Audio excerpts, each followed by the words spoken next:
2 நாள் பயணமாக இன்று சென்னை வரும் ஒன்றிய உள்துறை அமைச்சர் அமித்ஷாவை அதிமுக தலைவர்கள் சந்திக்க உள்ளதாக கூறப்படுகிறது.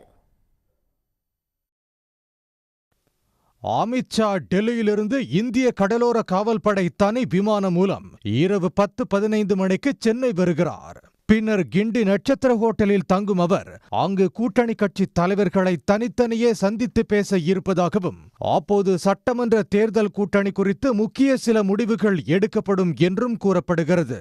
தமிழ்நாட்டின் புதிய பாஜக தலைவர் குறித்து முக்கிய ஆலோசனைகள் நடக்கும் என்றும் எதிர்பார்க்கப்படுகிறது. அதே நேரத்தில் அமித்ஷாவை அதிமுக பொதுச் செயலாளர் எடப்பாடி பழனிசாமியும் சந்திக்க வாய்ப்பிருப்பதாக சொல்லப்படுகிறது.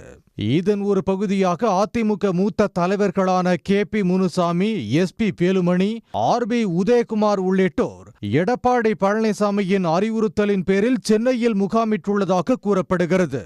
அப்போது அமித்ஷாவுடன் அதிமுக கூட்டணி பேச்சுவார்த்தை நடத்தக்கூடும் என தகவல் வெளியாகியுள்ளது. எடப்பாடிக்கு எதிராக அதிருப்தியில் உள்ளதாக கூறப்படும் செங்கோட்டையன் 2 முறை நிர்மலா சீதாராமனை சந்தித்தார்.